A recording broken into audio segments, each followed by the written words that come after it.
They try with a federation, the whole thing ended in confusion. Caricom and then Carifta, but somehow a spelling disaster. Mr. West Indian politician, I mean you went to big institution, and how come you can't unite 7 million? When a West Indian unity, I know it's very easy. If you go to rapture your people and tell them like me, there is one race from the same place, that make the same trip on the same ship. And so we must put one common intention for a better life in the region, for we women and we children. That must be the ambition of the Caribbean man, the Caribbean man, the Caribbean.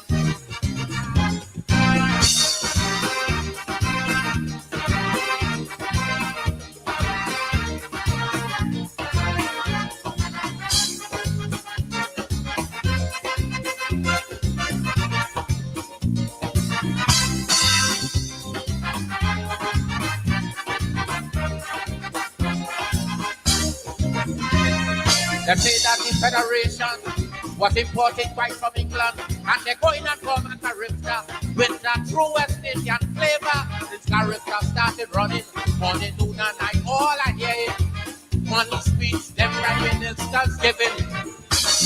But I say no send of money, good for my unity. Now first of all, your people need their identity to be one race from the same place.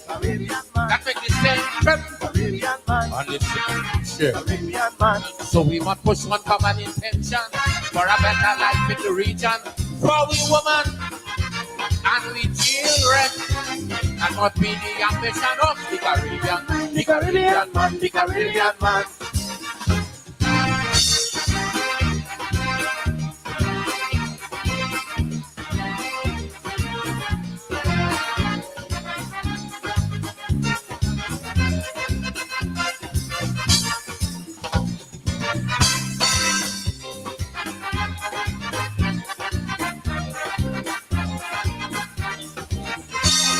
Caricom is wasting time. The whole Caribbean gone blind. You don't know from where you're coming. Then you can't plan where you're going. Some want to be communist. Brother, some want to be socialist. And one set of religion to add to the foolishness. But look, a man who don't know his history, he have formed no unity. Tell me how could a man who don't know his roots from his own ideology to be one race, the Caribbean man, from the same place, the Caribbean man, that take the same trip, the Caribbean man, on the same ship, the Caribbean man. So we must put one common intention for a better life in the region, for we women and we children. That must be the ambition of the Caribbean, the Caribbean man, the Caribbean man.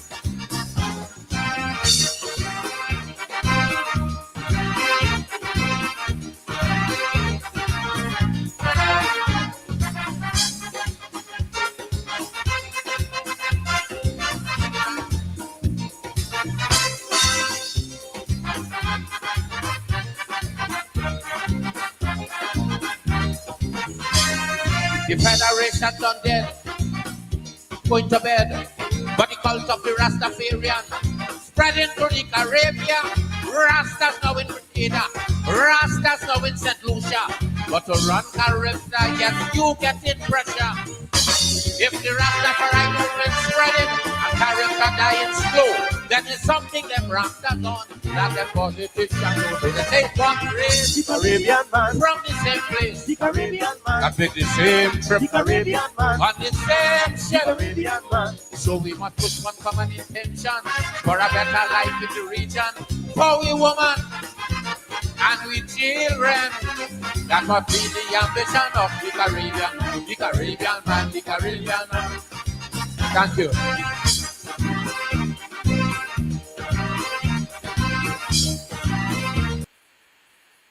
The black man, Black Stallion, Dr. Leroy Calise, the Caribbean man. One of the classics, one of the Kaiso classics, the Caribbean man, 1979, a critique of the Caribbean integration, Of course, yesterday it's CARICOM Day, and throughout this week we will be observing CARICOM.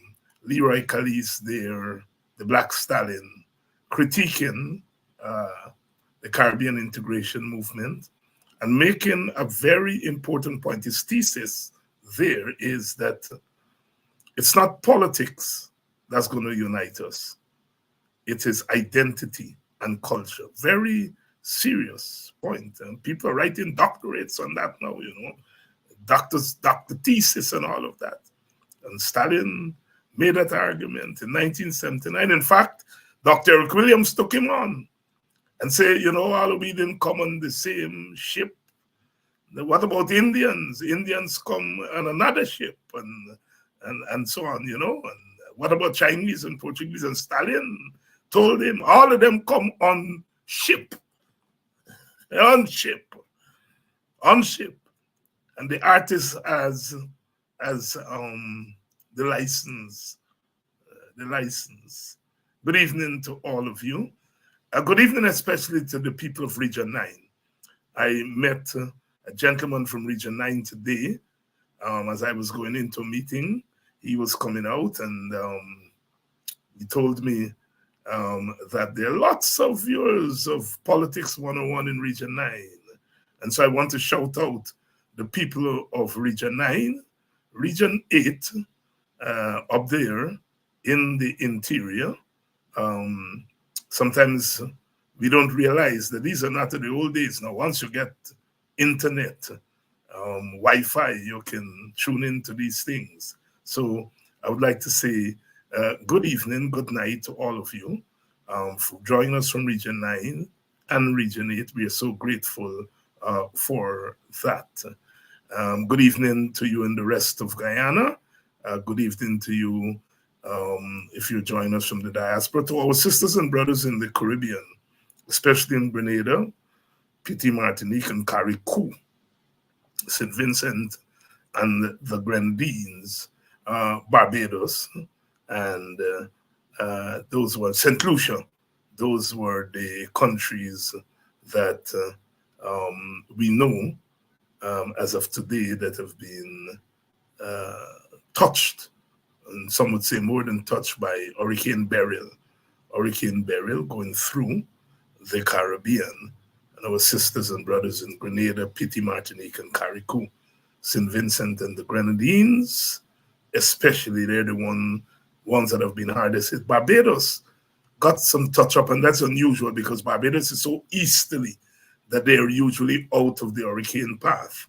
And this must be a powerful hurricane that took a different path. And so Barbados got touched, Trinidad, especially Tobago.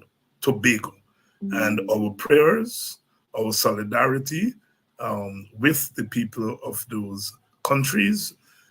We understand the government of Guyana is committed to sending resources as they must. Guyana now has resources, and whenever our sisters are in trouble, we must come to their rescue.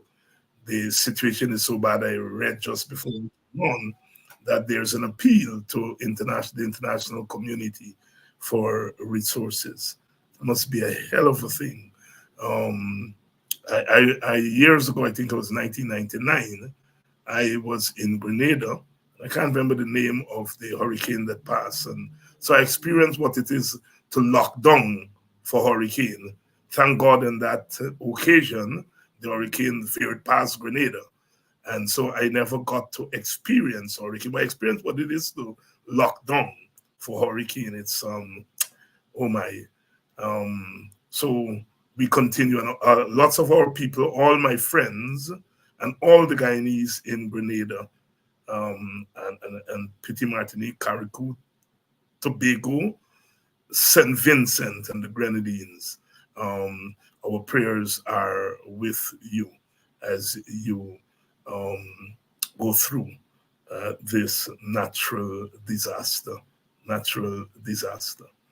Welcome to all of you. I continue to say thanks to all of you that I met on Friday at the opening of the PNC Congress. And yesterday I met a lot of you also at the Burnham Foundation annual brunch. And I can't remember all the names. I can't remember all the names. I can't remember all the faces. But I'm so grateful for those of you who came up to chat with me, to take pictures, to I was walking in with Henry. On Friday, and Henry got some of the people saluting to him. And so because I was with him, I got some salute too. And I think, as I've said, I think I said it last evening, and I'm saying it again. I think there's something is happening in Guyana, something is happening in the African Guyanese community that I don't think the commentators have yet caught up with. I am saying, if anybody believes there is any pure if they're let me put it this way, if you believe that the vast majority of African Guyanese today are all PNC or all AFC or all WPA or whatever we choose, they're missing the boat. I think if you cut them, they got some PNC blood, perhaps more PNC blood than other blood, but they also got some Nigerian blood in them, and I think they got a little bit of WPA blood in there. Very glad and very grateful for the reception we got, and it was all done in spirit. Some of my PNC friends were walking with me, and they said they'll have to put me out of Congress place because all the PNC women, they all gave me up. And I had to say, well, I'm not a nice, handsome man, so they're not hugging me up because I'm handsome. It must be something else. We're in good spirits, good spirit. Good evening to all of you. And as I said, on this program, we preach one love, and we say we're all in this thing together. And if we cussing down and tearing down one another, it's not going to do it. It's not going to do it. Already I see some PNC people cussing Nigel, and some Nigel people cussing Aubrey, and I don't get too much of cuss. So I somewhere in between there and saying, man, let me stop this story. I think, and I'm going to talk to Dr. Jeffrey about that tonight.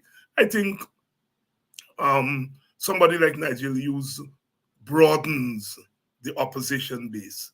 And people like myself, I think, help with that broadening and also what I call strengthening. Because if you're a PNC African and you look around and you see that Nigel Hughes is on your team and perhaps the David Hines on your team too, you are reassured. And so we have to begin to look at this thing different. And as I ended last night, I said, all those you all who start cussing Nigel about conflict of interest and so on, that cussing is supposed to come from you all, right? Let the PPPC get conflict of interest. And let me tell them, Patatel Canary, e bottom black. It's not your business about conflict of interest. At least not now, all right? And all you all cussing Nigel and say he's middle class, as I said, it's just that he father they come out at the village. And we use the word ghetto now. Come out to the ghetto before you father or me father and Aubrey father. That's all. They all come from the ghetto. All of we come from the cane field. All of we come from that slave plantation. And it's just that some of we father and mother escape before some. And that's why they become middle class. Aubrey father is not Aubrey father that he father come out after Nigel father, or Nigel father that Nigel father come out before Aubrey father, and so on. The issue here is what you do. After you come out of the ghetto, do you turn your back on the ghetto? That is the question we have to answer. And if we answer that question, we can't say somebody like Nigel Hughes turn his back on the rest of you. So now it's not time to cuss up. And now it's not time to carry on about who can be number one and so on. The Constitution say that somebody got to be number one. I regret that. Because you all know he's a power sharing man, and Jeffrey's a power sharing man too. And if we didn't have this been a take-all story, we wouldn't be talking about who consensus candidate and all that story. And so we must not succumb to this structural thing that is making us fight one another.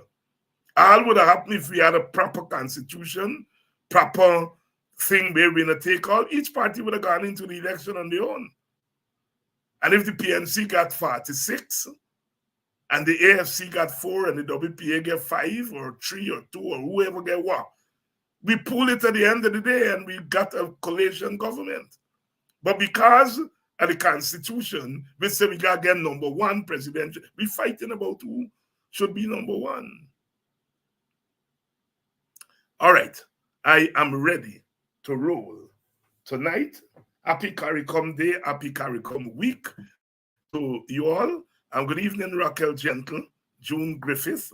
Good evening to all of you all. As I said, our prayers are with our sisters and brothers in the Caribbean, especially those of you who are in the path of Hurricane Beryl, particularly those of you in Grenada, Petit Martinique and Carriacou, St. Vincent and the Grenadines, Barbados, in Tobago, St. Lucia got some touch up too. So our prayers are with them. Let me bring in Henry Jeffrey. Henry, good evening. Good evening, David, and good evening to your audience also. It's good to be back. Yes. Henry, your column this week was about oligarchs. Let me pull it up here. It's what you call the battle of the oligarchs. The battle of the oligarchs. And other people are quite literate these days because these things since they come up, so you gamp on Google and you Google and say, this is what oligarch mean, etc. But you obviously use oligarchs in that column in a particular kind of way. Explain for us. No, well, I think, and thank you again, but I think I used it in a normal way that what people means by oligarchy. Once you have an organization, you will have people that control the organization. I know you have members, but half the time the members will not come to any meetings. They don't know. And the result is the officials of the organization almost becomes the organization. This was recognized since about what did I say? 1911 by Michel, Robert Michel. He says, say organization, say oligarchy. And the result is that these people run the organizations. And as they run it, they control the minutes, they controls the appointments and everything. And so people, as the organization gets bigger, of course, they have more patronage to give out. And the result is that the organization almost becomes their organization because nobody pays too much mind to it. And they found out that the only way to deal with this situation is really that well, let me back up here a little bit. Because we came up in a little bit of a socialist tradition, we used to say factions are bad things. You mustn't have factions in the party. We need a strong party, something like the PPP. We need a strong party and so on, factions, the leaders, and they got democratic central, which essentially means that the leader can sit down there and determine what it wants. Everybody, that's not a discourse anymore. and we have seen that occur there numerous times. But they introduced this thing of factions and primaries. The PNC, the first party in Guyana to introduce primaries.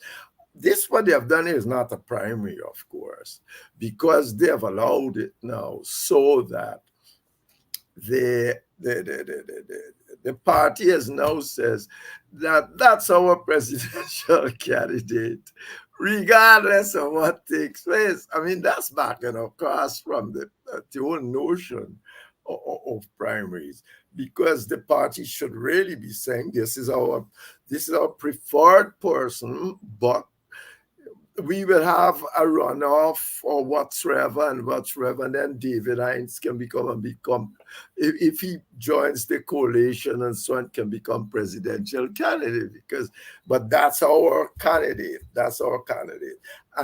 But we are still open to this entire thing about primaries and all of that. So essentially, that's the point I was making. And in the PNC, you have had what I call the old but not elderly oligarchs. I'm not about old people. I'm talking about people that has been there in the oligarchy since forever. And in 2021, Norton upset the oligarchy. Clearly upset them, because he won by, he says he won by a landslide. When you look at it, it can be finessed in other ways, but he did win substantially. And so what I'm saying to you now, you have the old oligarchy out there. They have lost. They have introduced this notion about all this election, essentially, so that if you remember what happened, was it 2011 or 2050, when all the ballot boxes were overthrown and all of that.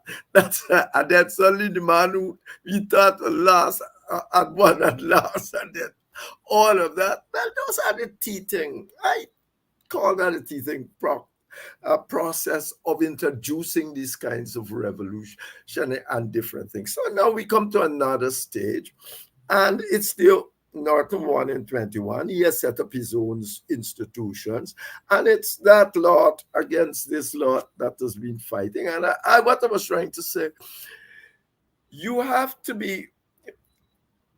We have not learned that yet, because it's happened. If what I'm hearing is correct, even the AFC, the other man cussing out the other one and all that sort of thing together. But the point is that you have to be able to distinguish between dirty politics. That is where I was saying, a dirty politics going to the grid, and what I will call radical political negative policy. Because anytime you are attacking me, you're negative. I mean, right. But it's not necessarily dirty. So we are in a discourse, and therefore you're negative to me. And if I'm running against you, you should have negativities. That's not a problem. But when you start going to the extremes, but again, these things will occur as you develop. Remember, as I said, you were in democratic centralism. Look where you're going, and it's in the right direction. But it will still have all the hallmarks of the past and possibly the future. So that's what I mean. And Aubrey again has demonstrated that clearly. His people have been doing the work on the ground, working all over the place, contrary to public opinion, and the other people have thrown in their towel. The other people have thrown in their towel. You and I were there as special invitees to the opening of Congress. It's normal for parties to do that. And we arrived around the same time. We walked in together. And we sat next to each other. And as political people, we would have listened to the speeches, but we also would pay attention to what one would say the vibes in the room, the body language, what is it you're seeing on the faces of people and so forth. As you sat there on Friday evening, anything struck you beyond the fact this is a conference, Congress is a party Congress, the leaders giving a speech, the people give him a rousing standing ovation, anything you saw there beyond what the naked eye would pick up? Yes, I think so. You know, as I'm listening to Aubrey, I mean, not what I saw, but what I heard would be modest because we were in the front. So there's not much excepting our little comfort lady. Wait, no, we just call it thing lady. Yes, And, right. That catch the spirit. Yeah. yes. And that was a little fun. But outside of that, I was listening, and I'm, you know, and yes, you know, you said that we are shared governance people. And when I was finished and we were all getting up to go, I went over to Aubrey. I said, congratulations, because he presented well. And he introduced everything about inclusiveness, about equality, and he presented well. That was where he had to present. And because what he says, for the most part, is what people are saying, has been saying. But the point is that he presented well. You know, that is people say, oh, he sung like boredom and all of that. I said, okay, you know, and that is good. And, you know, all this talk about he's not fit and he's not fit, he's there and there and there. That's the old oligarch stuff. And so effectively, but when I was leaving, he was coming up there and I said, can I say something to you? And he says, I want to say it in your ears because I don't want no confusion. I said, what would you do if you lose? He told me something, but I didn't quite hear what you were saying. Because first of all, that has the flip side. Why should the Indians believe you? People have been telling them for the longest while. You might have said it well, but why should they believe you? The Indian part of it. Mm-hmm. You understand me? Why? What have you? I mean, what was going on in my head? I'm saying, okay, all this is nice and so on. But if you lose, like Granger was shown out, Jaguar can come back more rabid on the black population. What have you done? What is there to do to prevent that from happening?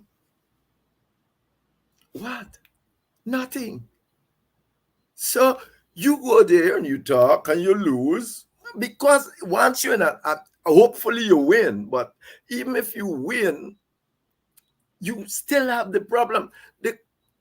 And to win, you will have to carry some Indians with you. Why should the Indians believe you, particularly? And that's why I tried to do the article I did here, the Battle of the Oligarchs. The truth is that you have to liberate the Indians and yourself from the present structure of governance. People can't just believe that their rights are only being maintained because me party in power. People got a right for their basic rights to be maintained, and not only just rights not to be locked up or anything, but equality and all it, most of the things he spoke about. Suppose you can't be setting up gold project and giving who you like scholarship, and then giving what the school grant giving. I mean, you have governmental structures to these things. And if you're not doing that, when you lose, you can teach. I mean, what's going to happen to the teachers and everybody, particularly if they're Afro-Guyanese? No, I'm saying that can't work. Like it can't work. You have to have some sort of a constitutional arrangement that guarantees people that the PPP can't do what it's doing today. You understand what after the writing the American Constitution, what they had to do, come back and do, because lots of the states said they're not going to sign. No, what they have to come back and do, they have to do a Bill of Rights. Confederation, the rights. And when they were told that there is nothing in the Constitution, right? Nothing in the Constitution to deny your rights. A million people, and I only got 1 million. California can do what they want to me. No. Both of them got this. Rhode Island, for instance, got 2 senators. California got 2. And 40 million people, Rhode Island. Democracy is not majority rule. Democracy is the rule of law based upon acceptable principle of majority rule. We must accept. If you go today and say to Barbados, let's join, or they say, oh, let's come together, and you say, well, all right, majority rule, you think they're joining? It's nonsense. It's nonsense. They would say, no, sir. We gotta get some veto all over the place about what you can do. Next thing you know, all Guyanese say you do what you like with majority rule because you got more people in Barbados. So that is what happened during the American Constitution. And that's what you need in Guyana. You have to. And you know, talk about Nigel Hughes, as you were just now. He has expressed this kind of views only recently. You remember, not in that holistic way, but certainly wasn't he speaking to the whole notion of super majorities? Yeah. And way back when I had to, way back, he was talking about how many people from which party must get governor. No, that is his strength. I mean, right now, because there's a couple more months he's saying that now, just the other day, you know, when I know Aubrey used to talk about shared governance like you today, Aubrey was standing on that stage telling me the Constitution is all right. You really heard him? Yes, I did. Good. That's why I went and said, what if you lose? So... Yes. Going into the Congress, there were all these controversies. The 2 major candidates pulling out at the last moment, charging that the system lacked integrity.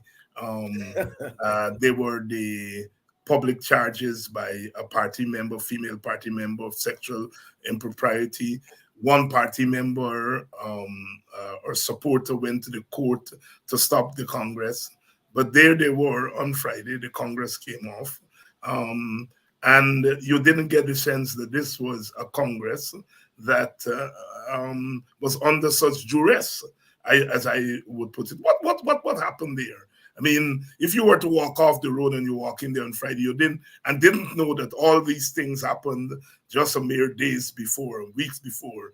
You look at the thing there, you'll be surprised. What? Definitely. But you see, that's why I said there's negative criticism and really, really doing bad things and trying to bring there was no question that Norton, all that came up for one reason, that Norton was going to beat them up. It was quite clear to me. All my friends, I sit down at the bars, I drink all the time. So, same thing, they must be accusing Norton. No, they can't accuse me. But the point is that he did the work. He's getting some of the same flack Granger got for not taking on. Well, Granger seemed to have thrown overboard the whole notion that we live in an ethnic society. He seemed to be selling this view that Guyana is like a one Guyana already. I mean, his family and all that, they got ethnicity. That even people outside said, this is real. This is not real. If it's not real, there's some kind of game going on here. God, this can't be real. All of us know this is an ethnic society since God knows when. And for me, Aubrey, that Congress, when I got in there, when I went in, remember, the back wasn't as filled as we when we walking. But thousands of people, I said it was always going to be like, because this man was always, you only got to look at him on YouTube to see that he's all over the place. He's doing his work. And when you ask people in the villages, ask you, where I know Ford from? Who is Ford? You go to the villages, that's what people are saying to you. Not that there's anything wrong right there. It's just that Norton has been there, and he ain't got going in a village to make friends. He got friends there already. If Royce go there, he got to make 2 friends or something. He got his friends there, and the friends will expand. And that's really what happened. He's a bright enough fella. And he does the work, and therefore he has a right to be where he is. And that's another thing about Niger, because if they're going to try to say, no, this middle class, you got their own thing. So effectively, if they're going to try to say Niger must remove or I'm not going to be part of that either. Because no, I'm not. He's been there for 50 years. Niger was in law for half of that time. He was there doing the work, and he has demonstrated quite clearly that he can do. My problem is with his ideology, and that can change because there seem to be change. But is what he's saying going to solve the problem? And that's a big problem. That's a big thing. That's a big thing. But in terms of doing the work on the ground and have the capacity to be the president, oh my Lord, look around who's president and who has been president. So, let me be real. So, there's no question about it. And in terms, you're not going to win any Indian votes. Please don't think you're going to win any Indian vote. If both parties, even Nigeria thing. Anyway, Nigeria didn't say he's running for any president. He says he can be the preferential presidential candidate. But I ain't going to run. I mean, all right. But you have to get real. None of them going to win any Indian votes. Or they're going to win it. What are they going to tell the Indians? Why are you going to go there? What Norton got to say? This is what I will do. They're going to say, why should we believe you? We have practical experience of people who say they're going to do something, and next day, 7,000 of we get knocked off. How do you set up one set of committee to look at the matter? 7,000 of us got knocked off. So what is this? What is this? Will you come into us and tell us now? You ain't got no backup. That's what I said. Both the Indians and Africans got to be liberated from the notion that their party got to be in power for them to have basic equitability and all of that. If you take that away from the PPP gone down the tube. The PPP are locking the Indians in this thing that they must fear the PNC. The day you take away that from them, the capacity to say there is no fear, because here, if I even vote for you, I don't vote for you, you will be at the table and you can protect me. So why should I necessarily vote for you? I don't have to. And but they've got to be liberated from this thing. If your party is not at the table, you're doomed, as is occurring now. Dr. Henry Jeffrey here tonight on Politics 101. Good evening to all of you. Good evening to you, Sister Leslyn. Sister Leslyn, you use all to your name tonight.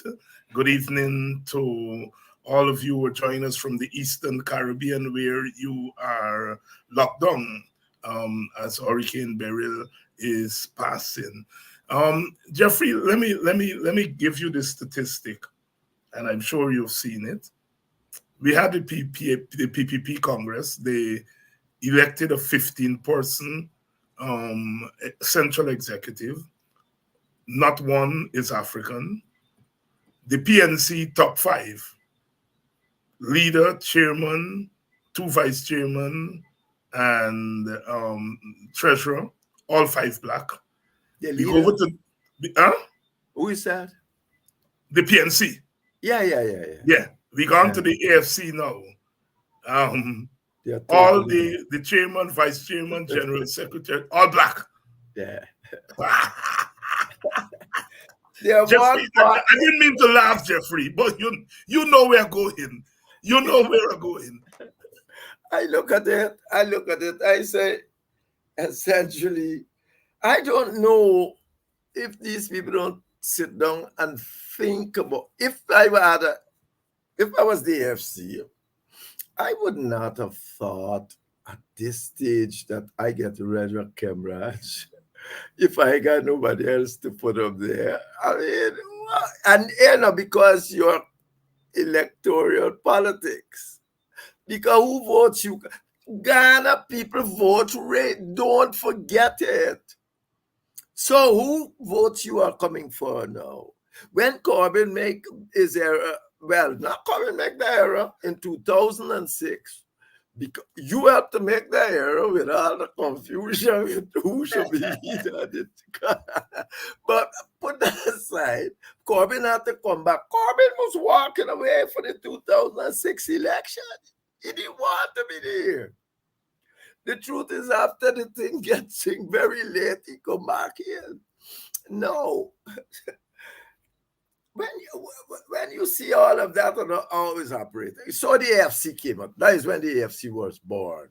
And so it got a whole lot of votes, and most of it, I think, around Linden and that kind of. But with black people vote. So now, what are you doing? It's the same story, Yogan. You have done nothing to liberate the Indians from the PPP. Where you going with it? And then furthermore, you are in the coalition that did everything the PPP going to throw at you, because you can throw at them too, but hey, mind, they got a community lockdown. They got a community lockdown more than you can ever have your community lockdown. So you got to get real. So I am not certain what it is you're up to. And let's even say, you throw Aubrey and you put Nigel. So what? Nothing for Aubrey. Or you get Nigel as thing and Aubrey as the prime minister.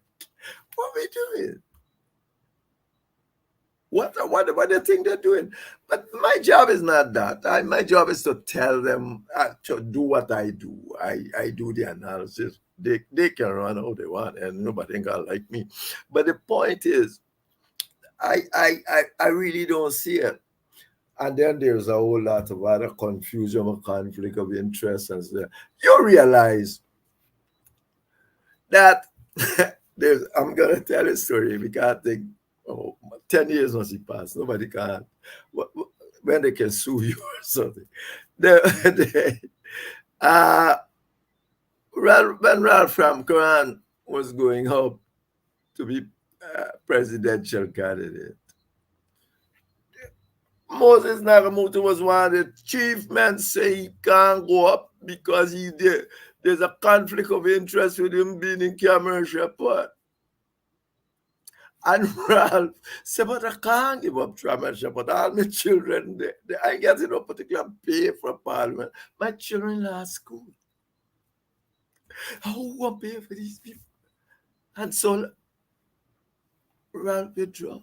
But the same Moses Nagamutu now seem to be, well, to be truthful, give it to him. He congratulated Nigel on his leadership of the AFC. But I hope you're going to move it over now, say you can stay your job and become president. I mean, because these things are too contradictory. It's like, Henry, do you believe that the emergence of Nigeria as leader of the AFC is a conspiracy of the so-called black middle class? oh yes. Oh yes. Talk to us. Oh yes, I believe so. I believe that they get beat up at one place. They know that they can't come with that again. But remember, you asked me for my belief, because belief different from knowledge. Right.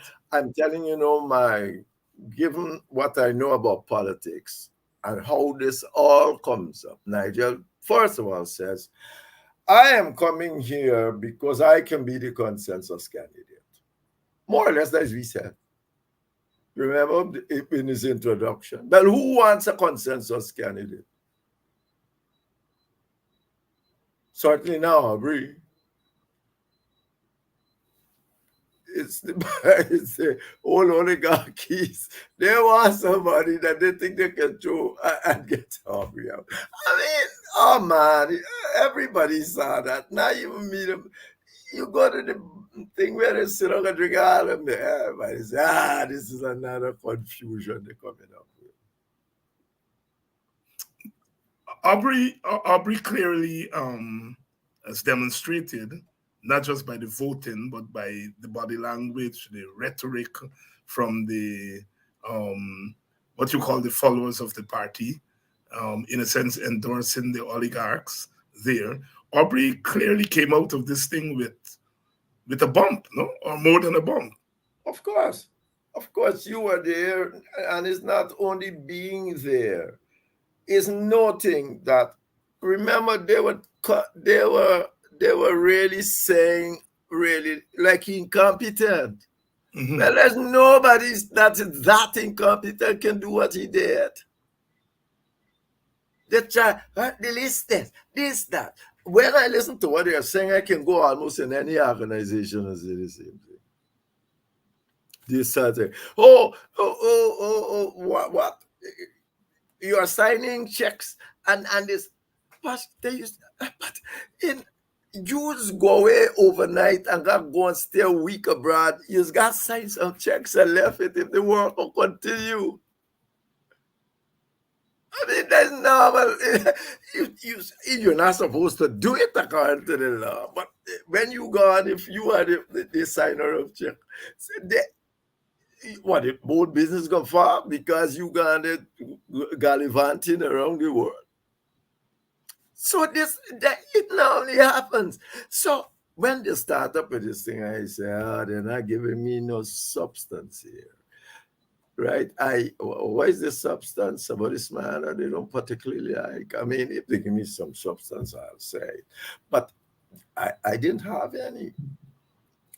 I saw nothing outside. And then they come up with this, well, that better not be said. I mean, it was quite clear. But you gotta ask yourself, maybe you should ask yourself, why is this thing? I mean, and they believe, I think they'd be action. And you must ask yourself why that is. You mean they as in the PNC? Huh? They as in who? The PNC? The PNC. The oligarchs in the PNC. The oligarchs in the PNC, yes. They believe they can win the election because they can't be doing all these things and don't feel that they can win. Why they feel that they can win is another story altogether. And if you look back to about 2006, you'll see why that is. These people beat the PPP in 2011. Well, you should know that because you right. But right. And then you beat them worse in 2015. And when Jagger lose in 2015, everyone, you list the rig the election. And then he must have been called quiet in a car and said, but there is what we just do too. And he stopped wanting and you will stop wanting. Ghana not easy. Not an easy place at all. Welcome No, to it's not easy. Politics But you 101. know, Yes. it's fun because you grow up in a place and once you get accustomed to it, you say, what next? God, it's some sort of tangential thing like that. So you must understand what's going on here. So they believe even maybe even they put you got more, a little more thing and so on. It's not true that nobody was saluting me. They're saluting you more than saluting me. But that's not the point.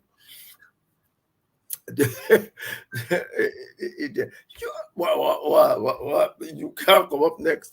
Are you planning to come up as a presidential candidate? I mean, why not? You did in WPA. Who's their presidential candidate that you got down there? Why not you? And you're not answering.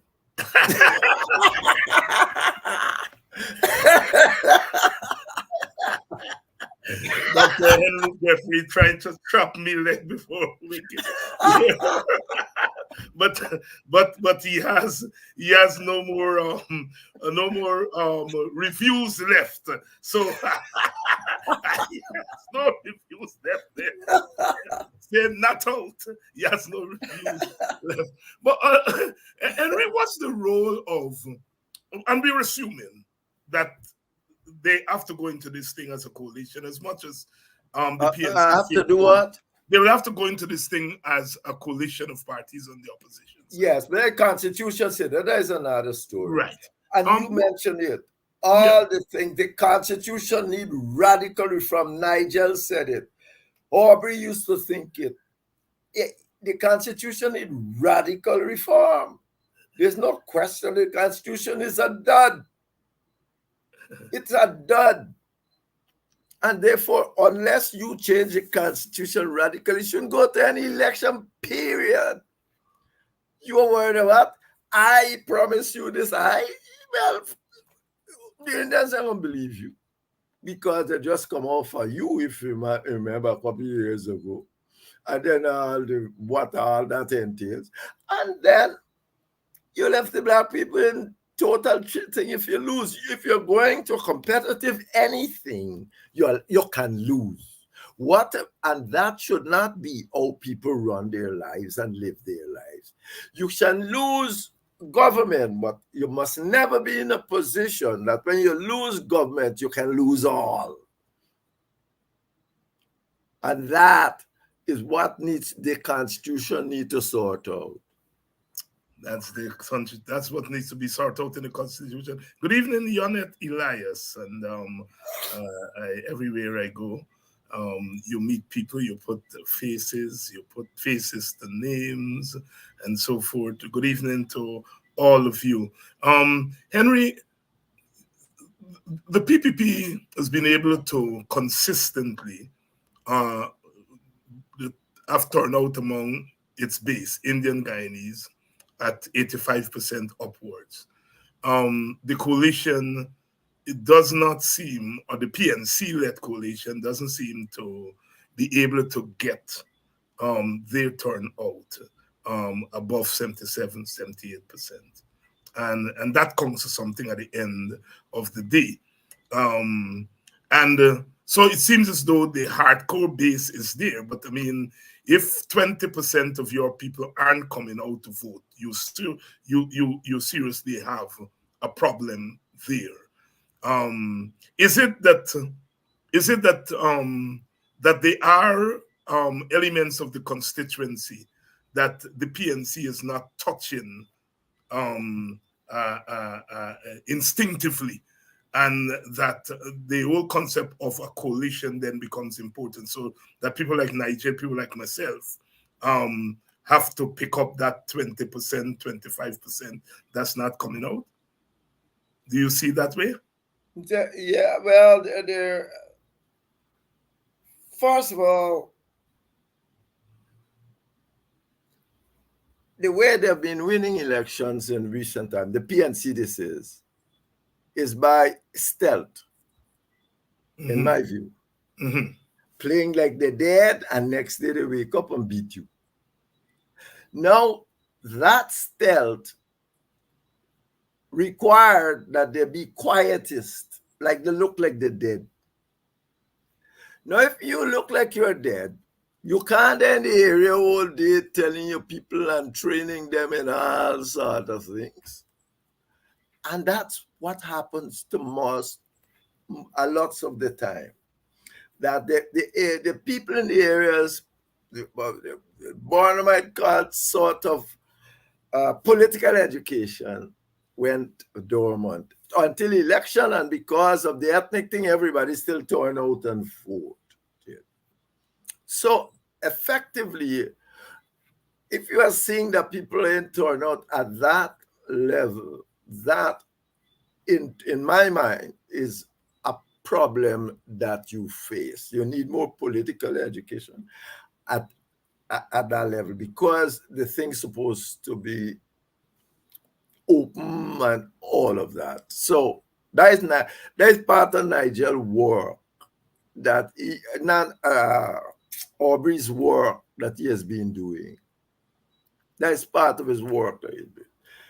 So that's part of it. There's another aspect you asked me about. You said, say what you were saying, yeah. About upping the turnout from 77, 78 to let's say 85, which means you're starting out less dependent on the crossover vote from Indo-Guyanese, and you have that insurance that the PPP has election after election. Well, no, but the Indo-Guyanese a lot of them gone. And the PPP, if you know the PPP, David, ask yourself. The IRI did a research, a study. What did it say? Only 22% of the Guyanese population can say for certain, would say for certain that the government legitimate. Why do you think that is? Because electoral manipulation is widespread. When they tell you anything about numbers from about 2011, don't worry that so much people vote, and don't worry with it. It is widespread. And it's so widespread that Guyanese all over the place know about it. You can go, you can do all sort of thing at the polls, and they've been doing, Lowenfield says 5,000 people voted. And don't tell me it happened in Mauritius. No. So, and they overthrew the court overthrew the election because it happened on the ground elsewhere. It's not the first time here. 5,000 people vote who perhaps should not have voted. So, to talk about numbers like you want to talk about it, you can do it, but it's not making much sense, because essentially the thing is too manipulative. The numbers are not meaningful. If only 20% of your, and you know why there is only 20%? Largely because it's so broad-based. People know in their community, people that don't work, this one calling you to go and vote. The Americans knew that this election was rigged if they weren't helping to rig it in the first place. But all they gotta do is pick up a phone in 24 minutes. They know people in America that are voting in Guyana. Any serious governmental official, the Attorney General was going to pick up a phone and say, oh, yes, he's going to work. Well, how are we voting in Guyana? Just like this thing with Moabit and that, they know that. But you see, that is in their interest to keep running. You know, I've beat hundreds of 5,000 people. Even if it's 1,000, you think they don't know. They got a list of all these people. Oh, and then the Europeans in their report, what did they say?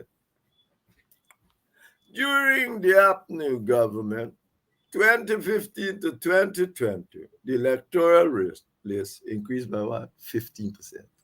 Mm-hmm. This is not PPP now, you know. This is you. During the Apnew time in government, the electoral list increased by 15%. All these things got to stop. You got a proper governance. You got a proper arrangement. And the only way to do it is to not make politics a thing of fair for the various constituencies. And that we can sit down and talk about. Not, all right, so you make a fancy speech and you say, I'm going to do this, and half the population don't believe you'll do it. And so, yeah, we got to stop that if we're going to live in a normal democratic society. I said a democracy is not a majority vote. It is. You usually say, Dr. Jeffrey, that there are things that happen that on the PPP side, that the PPP would not lose one single vote because of some of these things. Recently, we had the Americans announcing ring, smuggling, and you call it the criminal state. Professor Clive Thomas had used that term a decade ago, the criminalized state, and that the state is actually involved. The PPP.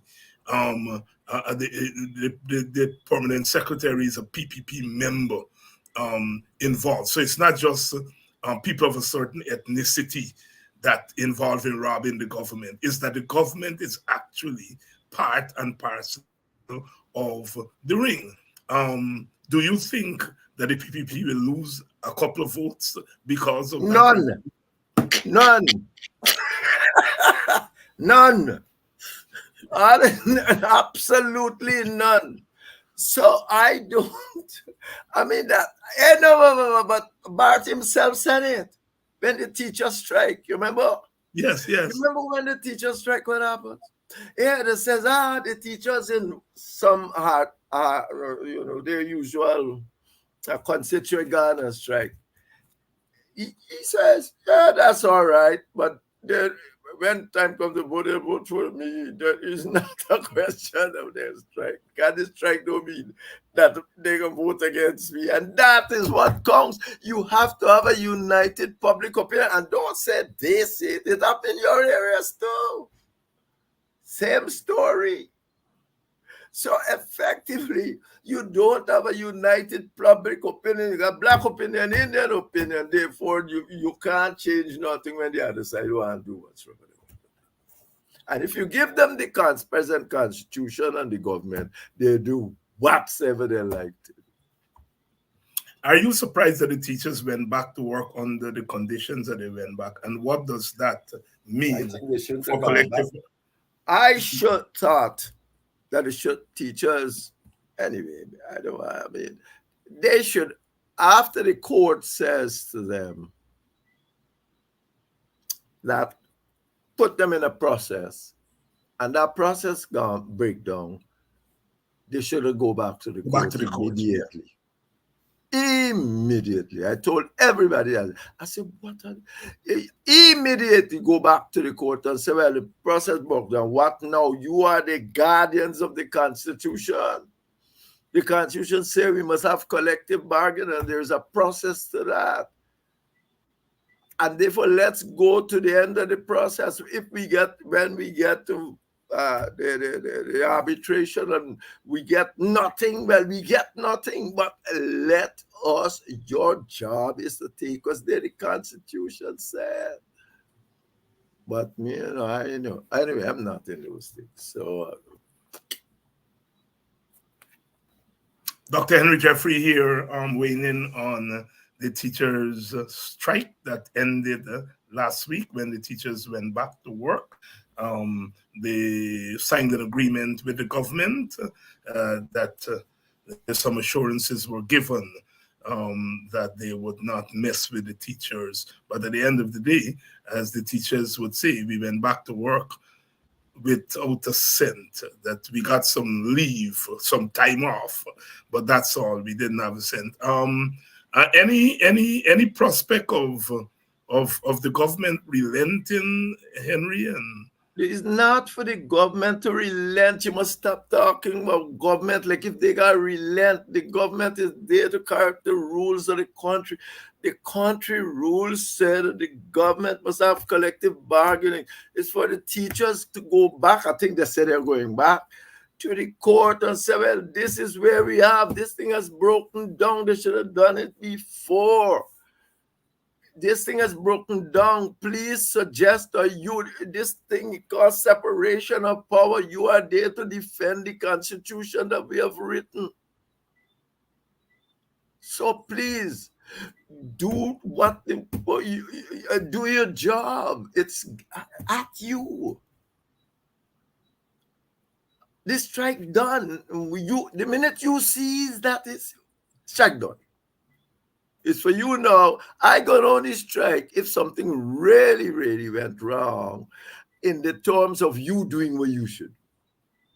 You are telling me, no, well, I can't do nothing. I am not a judiciary to determine that or something. And then I say, I can do that. Dr. Henry Jeffrey here tonight weighing in on a few issues, but we spent a lot of time talking about the recently convened, well, one was a conference and one was a congress. I was reminded that there is a difference.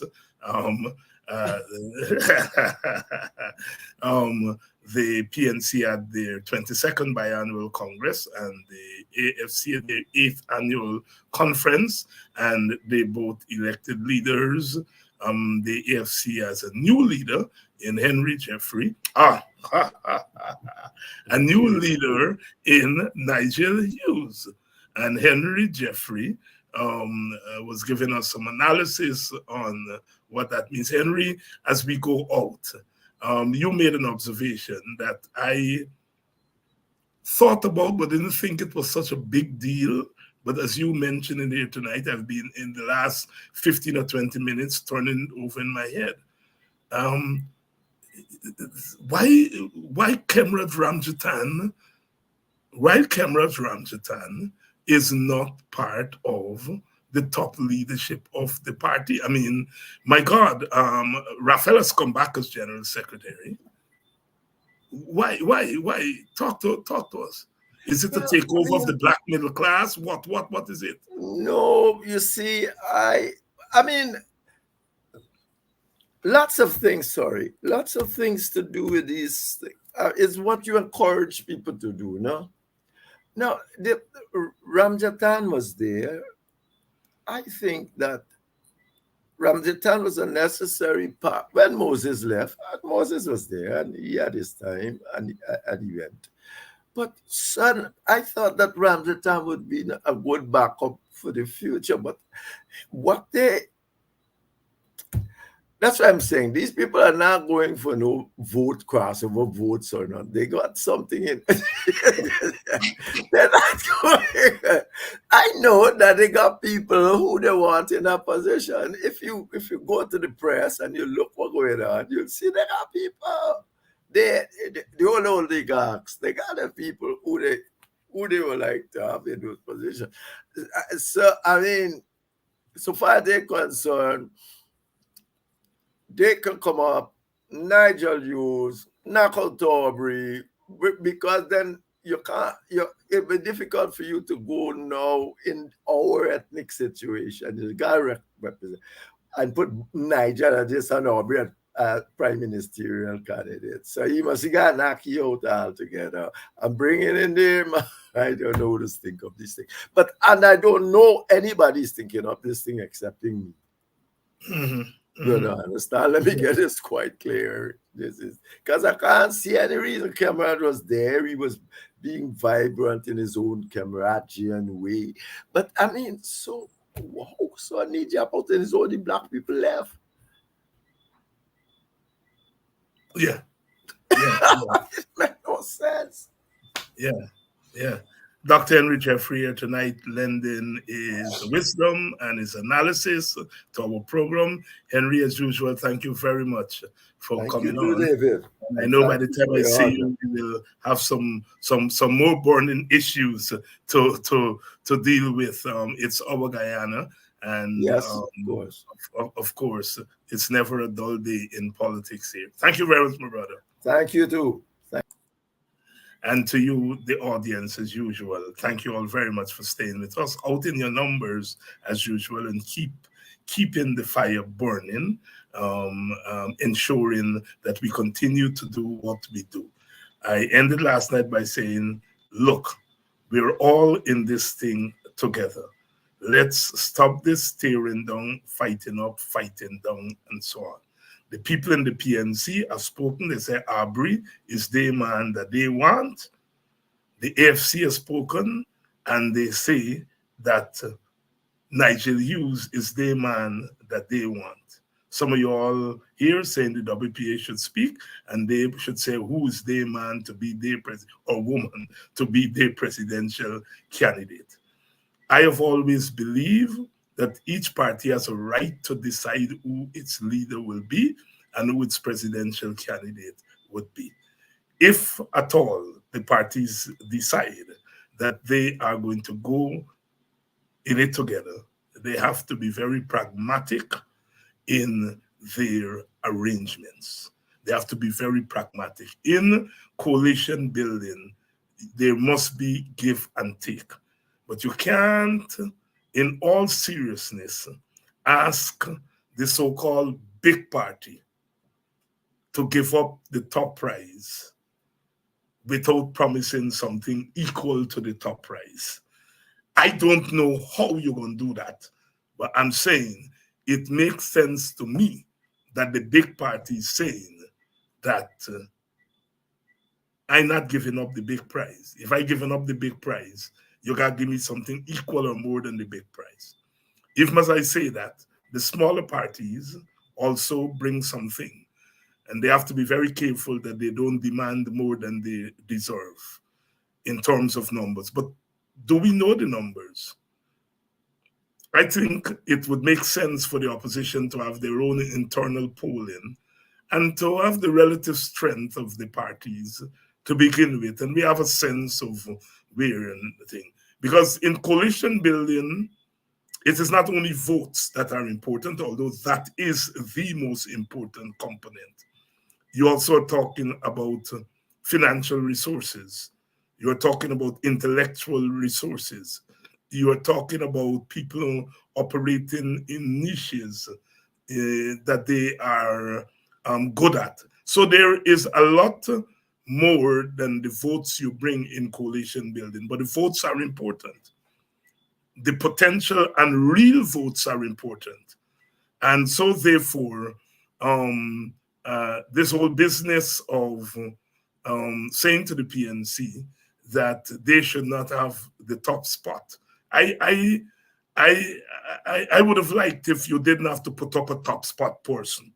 That would have solved the problem. But the Constitution says you got to put up a top spot person.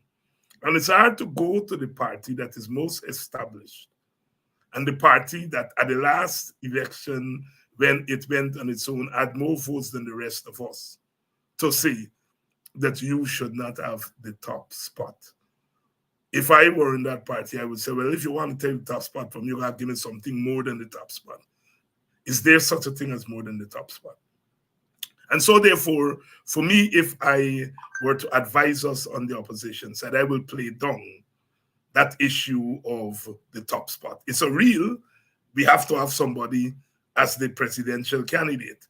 But if that is what is dividing us, we should put that on the back burner for now and work together on what is uniting us. That would be my advice to my comrades on our side, the opposition side. If this story about presidential candidate carrying us to turbulent waters, put it on the back burner for now. And let's talk about the issues with which we agree. Social class is a real thing. There are well-to-do Black people, and there are Black people who are not well-to-do. There are middle-class Black people, as we say in the Caribbean, and working-class Black people. There are some of us who are in the middle class. Aubrey is part of the middle class by virtue of education. I am part of the middle class by virtue of education. But our origins yesterday, we were in the working class. And so therefore, perhaps we came out later than the Nigerian youth, for example. But the way in which this government is going about its business and beating people and harassing and discriminating against Africans, it is not making a distinction between the harassment of middle-class Africans and working-class Africans. It's beating all of us, whether we are middle class, upper class, working class, underclass. They're beating all of us. And I think that's where our unity is. And so for now, for me, is that let's put the things that are making us fight and cuss out each other. Let's put that aside and let's start building a community, building an electoral community, because elections is where the action is. As I've said, as an old revolutionary, I still believe in revolution, but I want to turn the ballot box into the arena of revolution, which means we have to fight. We have to fight with all we have to ensure that the electoral machinery is fair and transparent. And we are not going to do that as individuals or individual parties. We have to build a movement to ensure that the electoral machinery is favorable to all of us. So my appeal here tonight to opposition supporters, I know some of you all are strong PNC. Some of you are strong AFC. Some of you, I think, are strong WPA. And you have a right to be strong whatever you want to be. But I think there's some of you, who have sympathies and sentiments for two or sometimes all three of those parties. I think it'll be hard to find an African Guyanese who would be hostile to Nigel Hughes, David Hines, if he or she is PNC.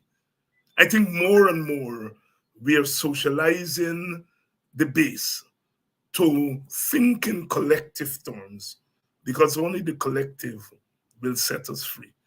And we have to find a way. And I've said, when I'm around PNC type of people, I don't feel as though they're attacking me. I don't feel that way. I feel welcome. And I, in turn, accept the supporter of opposition parties as my family, right? And I think if we build up and strengthen that kind of thinking and instinct among opposition people, the PPP, their lease on life and political life will be short. I think they're taking advantage of our potential and actual disunity. And this unity does not mean agreement. Unity means that there are things with things that we share, things that we all one head on, despite our difference in approaches to getting those things done. So I'm appealing here. What happened before the PNC Congress, and I'm reliably informed some of it happened on the AFC side, let us not replicate that as we move into the lane for elections. We are only going to win if we act smart. And every one of us has a role to play. Keep that in mind. Every one of us has a role. There are some people, Aubrey is the best man to talk to them and to engage them and to encourage them. There's some people, Nigel is the best person to talk to and to engage and to convince. And I think there's some people like myself, are best able to talk to. Let us take advantage of our strengths.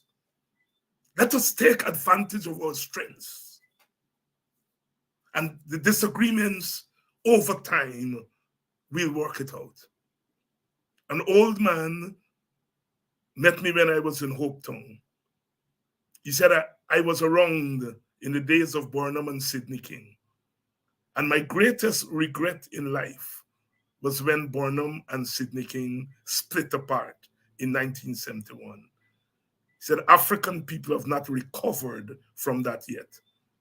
And he said to me, Dr. Hines, you have a responsibility.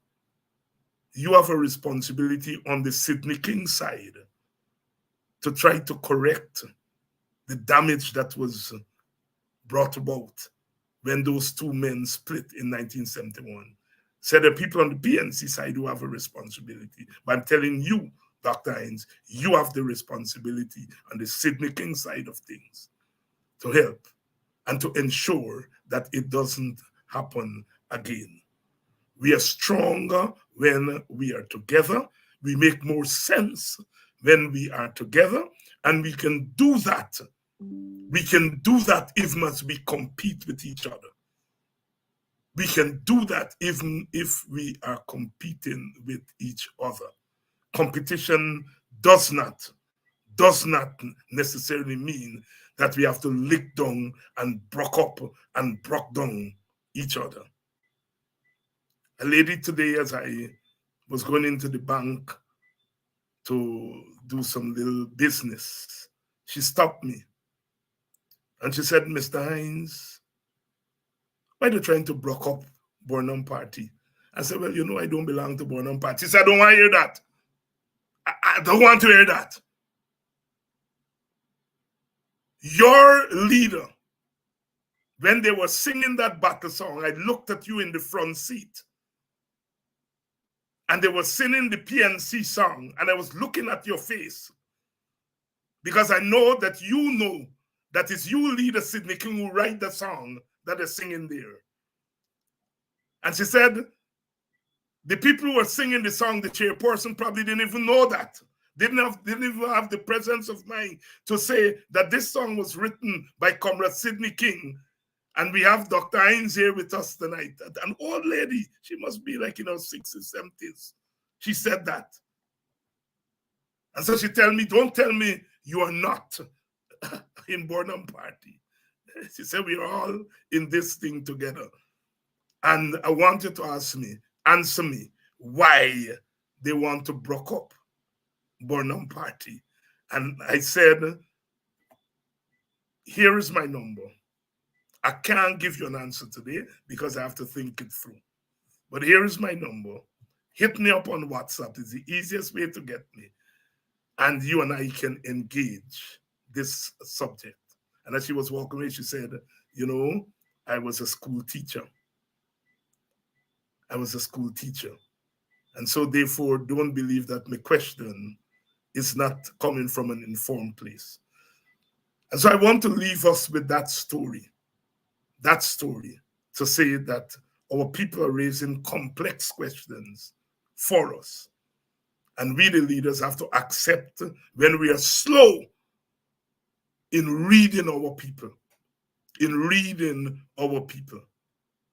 reading what our people are thinking, reading what our people are telling us.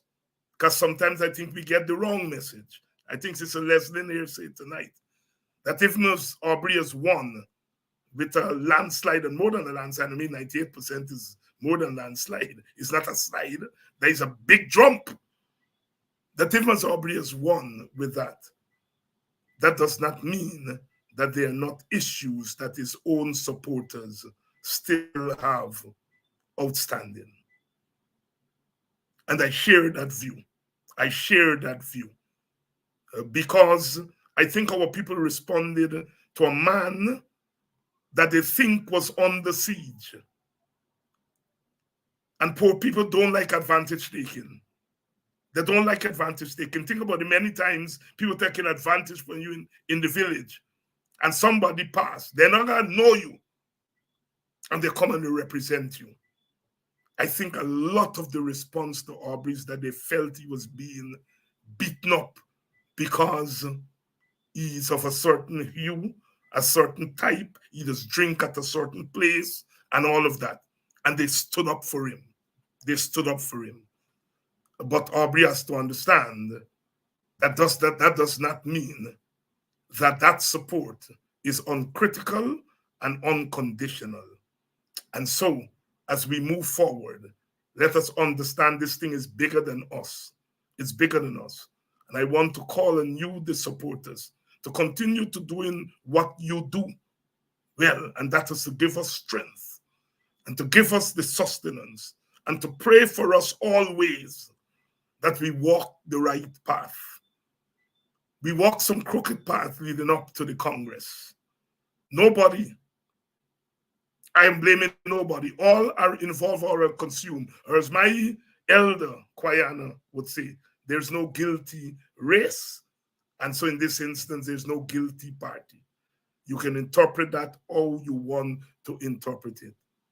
We've got to cool down the tempo when it comes to the way we deal with each other, and raise the tempo in the way we deal with those who are taking us right back to the doors of the plantation.